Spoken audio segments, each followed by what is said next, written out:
धर्म और विज्ञान में क्या अंतर है और क्या दोनों एक दूसरे से हमेशा टकराते रहते हैं? क्या एक दूसरे के विपरीत हैं? ये बड़े जटिल सवाल हैं और बहुत ज़माने से इन सवालों को हमारी मानवता पूछती रही है। धर्माचार्य भी पूछते रहे हैं और साइंटिस्ट भी, वैज्ञानिक भी पूछते रहे हैं। मेरा मानना ये है कि ये दोनों तरीके जो हैं वो रियलिटी को, यानी जो हमारे चारों तरफ घटता है, वो चाहे ब्रह्मांड हो और या फिर हमारे समाज में, हमारी ज़िंदगी में जो कुछ घट रहा है, उससे जुड़े हुए सवाल हैं। ये दोनों तरीके, यानी धर्म का तरीका, और जब मैं धर्म कह रहा हूँ तो उसके अंदर सारे धर्म शामिल हैं। यानी अगर हम धर्मों की बात करें तो बड़े धर्म तो हमारे सामने वही हैं, इस्लाम है, क्रिश्चियनिटी है, जुडाइज़्म है, हिंदुइज़्म है, वगैरह वगैरह, 2-4 ही और बचते हैं इसके अलावा। और एक तरफ साइंस है। तो जब मैं धर्म कह रहा हूँ तो उस शब्द का मतलब मज़हब भी है और रिलिजन भी है। और मैं धर्म को किसी अध्यात्म के जो माने होते हैं अध्यात्म के अंदर, उन मानों में नहीं ले रहा हूँ। धर्म का मतलब धर्म ही है, जिस तरह हम आम आदमी उसको समझते हैं। यानी अपना धर्म हो सकता है, कोई हिंदुइज्म कहे, कोई इस्लाम कहे, कोई क्रिश्चियनिटी कहे, कोई जुडाइज्म कहे, या कोई पारसी अपने को कहे। ये धर्म का मतलब है सिंपल और आसान। ये दोनों तरीके जो हैं वो ब्रह्मांड से लेकर के, जैसा मैंने कहा, हमारी जिंदगी को एक्सप्लेन करते हैं, बताते हैं हमें कि क्या हमारे चारों तरफ क्यों और कैसे घट रहा है। अब अगर सबसे बड़ा फर्क लें, एक टेलीविजन डिबेट में जब मैंने ये बात कही कि जहाँ साइंस की सीमाएं ख़त्म होती हैं, जब विज्ञान की सीमा ख़त्म होती है, वहाँ धर्म की शुरुआत होती है।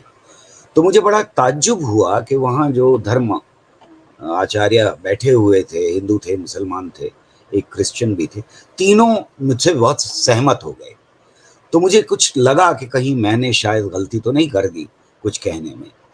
उन्होंने इसका मतलब लिया कि धर्म विज्ञान की जब सीमाएं ख़त्म हो जाती हैं तो धर्म का काम शुरू होता है। जबकि मैं ये कह रहा था कि विज्ञान की जानकारी की सीमा जहाँ ख़त्म होती है, उसके आगे धर्म की सीमा शुरू होती है। यानी दोनों की जानकारी को अगर हम देखने की कोशिश करें तो वो अलग अलग प्रश्नों को पूछते हैं। यानी धर्म अलग तरह के प्रश्न पूछता है और विज्ञान अलग तरह के प्रश्न पूछता है। जब मैं ये बात कह रहा हूँ तो मैं बड़े और महान प्रश्नों की बात कह रहा हूँ, जिनके अंदर सारे छोटे प्रश्न आ जाते हैं। ये थोड़ी जटिल बात है। क्यों, कैसे, क्या, कहाँ, कब, किधर, हमारे ज़्यादातर सवाल, प्रश्न इन इन शब्दों से शुरू होते हैं, इन लफ्ज़ों से शुरू होते हैं। विज्ञान के बड़े शब्द, बड़े सवाल, विज्ञान के बड़े प्रश्न, उसके क्वेश्चंस हमेशा कैसे और कब से शुरू होते हैं। कोई घटना कब घटेगी या घटी, कोई घटना कैसे घटी या कैसे घटेगी, ये सवाल हैं विज्ञान के। और धर्म के सवाल हैं क्यों। कोई चीज क्यों हुई, इंसान क्यों पैदा हुआ, ब्रह्मांड क्यों है, और ये आगे चल करके किसने बनाया पे पहुंच जाते हैं। और इसका जवाब हमको मिलता है हमेशा धर्म के अंदर, भगवान या भगवान की मर्जी। और अक्सर ये भी कहा जाता है कि भगवान की मर्जी को पूरी तरह से इंसान समझ नहीं सकता है, तो उस पर छोड़ देना चाहिए हमें। जो कुछ घट रहा है वो ये मान लेना चाहिए कि सूरज निकलता है भगवान की मर्जी से, चांद डूबता है भगवान की मर्जी से, तारे अपनी जगह पे हैं भगवान की मर्जी से, ग्रह किस तरह से अलग अलग चाल चलते हैं वो भगवान की मर्जी से, या किसी नौजवान को नौकरी मिल रही है या नहीं मिल रही है वो भगवान की मर्जी से होता है। पर जब हम साइंस में सवाल पूछते हैं तो हम इस जवाब तक नहीं पहुंचते। हम कैसे पूछते हैं या कब पूछते हैं तो हमें इसके जवाब मिलते हैं। सूरज कैसे निकलता है? धरती अपनी धुरी पर घूम रही है। धरती कैसे अपनी धुरी पर घूम रही है? कैसे घटी है? कैसे वो ठंडी हुई? कैसे वो तिरछी है थोड़ी सी? वगैरह वगैरह। ये सारे सवाल विज्ञान पूछता है और इसके जवाब की कोशिश करता है ढूंढने की। जब विज्ञान जवाब ढूंढ लेता है तो उसको सब परख सकते हैं। लेकिन जब विज्ञान के पास जवाब नहीं होता है तो विज्ञान ये नहीं कहता है कि भगवान की मर्जी से सूरज निकल रहा है या चांद निकल रहा है, बल्कि विज्ञान ये कहता है कि हमें नहीं मालूम, शायद आगे आने वाली नस्लें इसका जवाब दे पाए। आगे आने वाली नस्लें वो जवाब खोज रही हैं, शोध चल रहा है और आगे शायद हमें इसका जवाब मिल पाए। बहुत सारे सवाल हैं जिनका साइंस के पास आज भी जवाब नहीं, लेकिन धर्म के पास हर सवाल का जवाब मौजूद है और आखिरी जवाब हमेशा यही होता है कि वो भगवान की मर्जी से घट रहा है जो कुछ घट रहा है। ये एक बड़ा फर्क है, ये जटिल फर्क है। इसको समझने के लिए हमें बार बार सोचना पड़ता है, इसलिए कि विज्ञान के अंदर भी क्यों के सवाल आते हैं, विज्ञान के अंदर की भी कैसे के सवाल आते हैं, कब के सवाल आते हैं, कहाँ के सवाल आते हैं, पर बड़ा सवाल हमेशा कैसे और कब से शुरू होता है। अब और क्या फर्क है? एक और बहुत बड़ा फर्क है। वैसे तो एक लंबी सूची है जो फर्क बताती है। वो ये फर्क है कि विज्ञान हमेशा अपनी जानकारी की सीमाओं को बढ़ाता रहता है। यानी कल तक जो हमारे पास जानकारी थी, आज उससे हमारे पास ज्यादा जानकारी है और आगे आने वाले वक्तों में विज्ञान में वो जानकारी और बढ़ जाएगी। पर धर्मों में जानकारी शास्त्रों में होती है जो बढ़ती और घटती नहीं है, वो जमी हुई एक सार एक जैसी होती है, वो हमेशा के लिए होती है। यानी विज्ञान का सच हमेशा का सच नहीं है, धर्म का सच हमेशा का सच है और वो कभी बदलता नहीं। इसको इस तरह से देख लेते हैं कि अगर कोई कहे कि आज मैंने ये जानकारी हासिल कर ली है कि कोई से भगवान श्री राम को ही ले लें, तो वो अयोध्या में नहीं पैदा हुए थे, कहीं और पैदा हुए थे, ये हो ही नहीं सकता। और अगर ये कोई कहेगा इस बात को तो उसे जात बाहर कर दिया जाएगा। अगर कोई कहे कि मोहम्मद साहब जो हैं वो भगवान से जब मिलने गए थे, उन्हें बुलाया गया था, तो वो वहाँ ऊपर नहीं गए थे, बल्कि कहीं और मुलाकात हुई थी। या जब 10 कमांडमेंट्स आए थे तो वो 10 कमांडमेंट्स नहीं थे, 9 कमांडमेंट्स थे, एक कमांडमेंट बाद में। ये पॉसिबिलिटी नहीं होती धर्म के अंदर। अगर कोई ऐसा कहता है तो फिर धर्म उसको जात बाहर कर देता है, धर्म के मानने वाले उसे जात बाहर कर देते हैं। कभी कभी ऐसा भी होता है कि उसके कत्ल का फतवा आ जाता है, उसको मारने पे तुल जाते हैं। एक हिस्टोरियन ने ये कहा था कि अयोध्या जो है वो पुरानी है या नई है, वो वगैरह वगैरह, उन्होंने कुछ तथ्य दिए थे, तो वहाँ के पंडितों ने उन्हें घेर लिया था और उनको मारने पर तुल गए थे। ये दूसरा बड़ा फर्क है कि विज्ञान में जानकारी हमेशा बढ़ती रहती है और नई जानकारी पुरानी जानकारी के ऊपर हावी होती है। धर्म में पुरानी जानकारी सबसे बेहतर जानकारी मानी जाती है। यानी शास्त्रों का जितने पुराने शास्त्र हैं उनका जितना आपको ज्यादा ज्ञान है उतने आप ज्यादा ज्ञानी हैं। साइंस में ये एक बड़ा फर्क है धर्म में कि साइंस में, विज्ञान में आज की जानकारी सबसे ज्यादा बेहतर जानकारी है। आज का सच सबसे ज्यादा सच है। वो हो सकता है कल बदल जाए, पर अगर कैंसर की रिसर्च हम देखना शुरू करें तो कल जो आंकड़े आए हैं, कल जो जानकारी कैंसर पर आई है, वो अब से 10 साल पहले के मुकाबले में कहीं ज्यादा बेहतर मानी जाएगी। अगर मैं किसी से कहूं कि मुझे कैंसर हो गया है, तो वो ये कहेगा कि ऑल इंडिया इंस्टीट्यूट जाइए, आप वहां इलाज कराइए, या कैंसर रिसर्च इंस्टीट्यूट। क्यों? इसलिए कि वहां पर आज की जानकारी के दावेदार मौजूद हैं, आज के इंस्ट्रूमेंट्स मौजूद हैं, यंत्र मौजूद हैं। 10 साल पुराने नहीं, 10 साल पुराने शायद फेंक दिए गए, आज के यंत्र मौजूद हैं। तो साइंस में और धर्म में एक बड़ा फर्क ये है कि साइंस में आज की जानकारी सबसे ज्यादा बेहतर जानकारी मानी जाती है।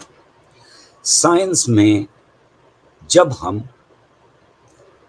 अपने से पुराने लोगों को, यानी अपने पूर्वजों को गलत साबित करते हैं, या कोई नया तरीका निकालते हैं उनको सही साबित करने का, या उनके तरीकों में कोई बेहतर तरीका हम प्रपोज करते हैं कि अगर वो ऐसा करते तो शायद ज्यादा अच्छी तरह से वैज्ञानिक जानकारी साबित हो सकती थी।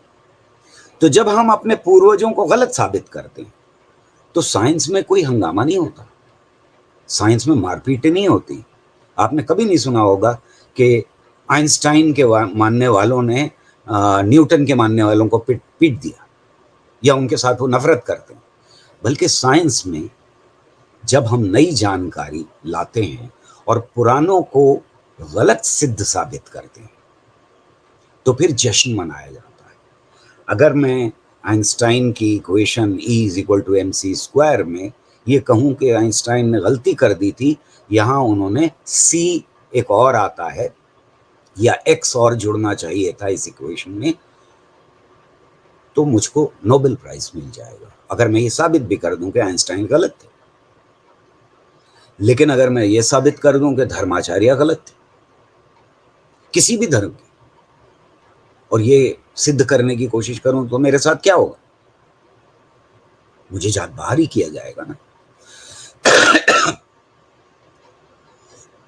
तो ये बात कि साइंस में जब हम अपने पुराने शास्त्रों को, अपने पूर्वजों को, अपने से महान व्यक्तियों को गलत साबित कर देते हैं तो जश्न मनाया जाता है। जबकि धर्म में अगर पुराने शास्त्रों को, पुराने लोगों को, उनकी कही हुई बातों को गलत साबित कर दें तो फिर एक हंगामा खड़ा हो जाता है और आपको जात बाहर कर दिया जाता है, बजाय इसके कि ये बात मान ली जाए कि पुरानों ने जो कुछ कहा था वो गलत था।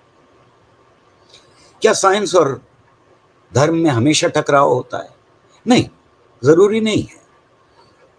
लेकिन कभी कभी बहुत बड़े टकराव मानवता ने देखे हैं। जैसे जब कॉपरनिकस ने ये कहा कि जमीन सूरज की चारों तरफ घूम रही है, तो एक बड़ा टकराव हुआ। या जब सिद्धांत आया एवोल्यूशन का और डार्विन ने कहा कि इंसान, मानव किसी एक वक्त में पैदा नहीं हुआ है, यानी ना तो वो भगवान ने पुतला बनाकर धरती पर भेजा है जैसा क्रिश्चियंस और मुसलमान मानते हैं, और ना जैसा हिंदू धर्म में माना जाता है कि वो मस्तिष्क से, भुजाओं से, पेट से और पैर से पैदा हुआ। उसके बजाय हम सब एक पैदा होने वाली जिंदगी का एक सिलसिला है, एक पेड़ की एक शाख है मानव। जब ये कहा तो एक बड़ा टकराव हुआ दोनों के बीच में। ऐसे टकराव बहुत जगह हुए और उन्होंने बड़ी भयानक शक्ल ली। तो क्या वजह है कि कभी कभी साइंटिस्ट या जो लोग साइंस, विज्ञान लोगों तक, आम लोगों तक पहुंचाना चाहते हैं, उनके ऊपर हमले होते हैं। उसकी क्या वजह है? उसकी वजह ना धर्म के अंदर है और ना ही इन बड़े टकरावों को छोड़ दे अगर हम तो हमें ये दिखाई देता है कि उसकी वजह है पावर बैलेंस समाज का।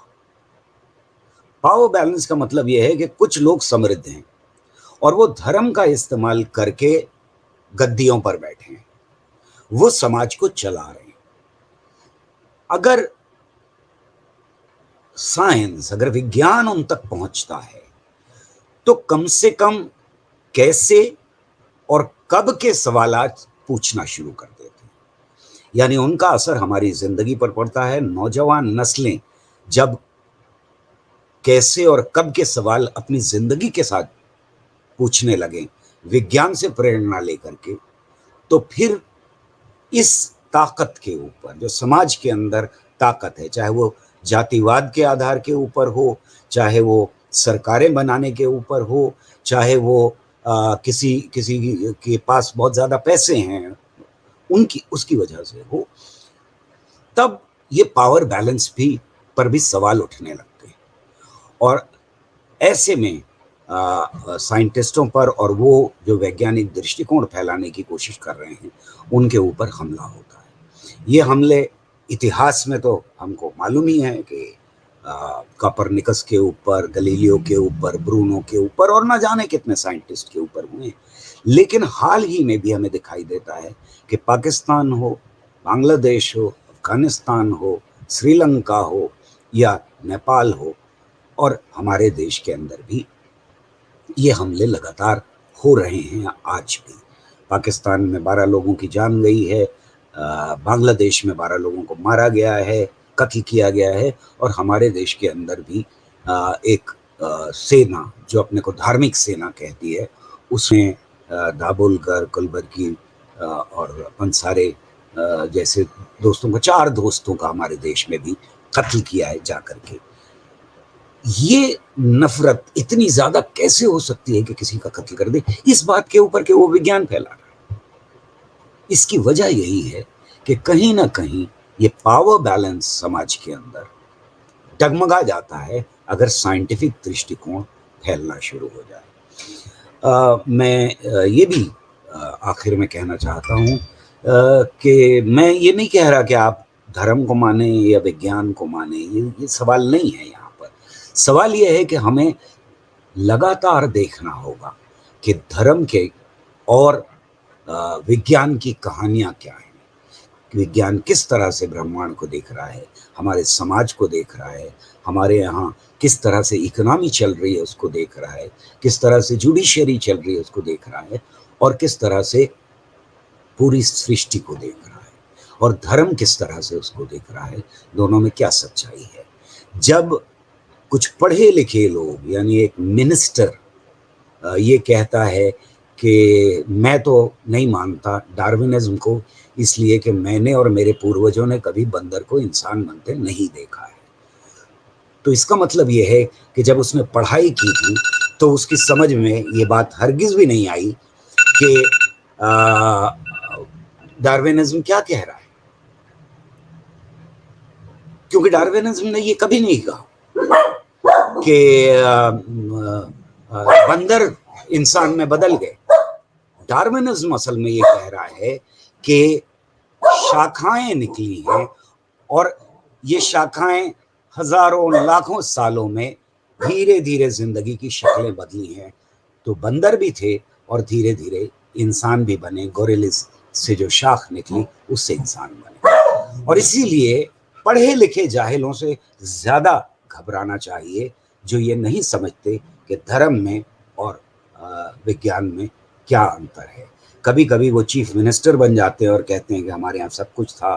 कोई प्राइम मिनिस्टर भी ये कह देता है कि हमारे यहाँ हमारे पूर्वजों ने तो प्लास्टिक सर्जरी कर ली थी। कोई ये कहता है कि गौमूत्र और गोबर लगा करके आप एटॉमिक बॉम्ब से भी बच सकते हैं या कोरोना से बच सकते हैं अगर गौमूत्र पिएं, या आपका ब्लड प्रेशर कम और ज़्यादा हो जाता है। ये लोग सबसे ज़्यादा खतरनाक लोग हैं जो साइंस की भाषा इस्तेमाल करके धर्म के साथ जोड़ करके और उसका मिश्रण लोगों तक पहुंचाते हैं उनको वो जहर पिलाते हैं जो सवाल पूछने से रोकता है। साइंस के सवाल पूछने की आदत डालिए, मेरा आपसे यही कहना होगा। बहुत बहुत शुक्रिया। अगर आपने अभी तक हमारा चैनल सब्सक्राइब नहीं किया है तो सब्सक्राइब करें और घंटी का बटन बिल्कुल भी दबाना ना भूलें ताकि सभी लेटेस्ट खबरें पहुंच सकें आप पे सबसे पहले।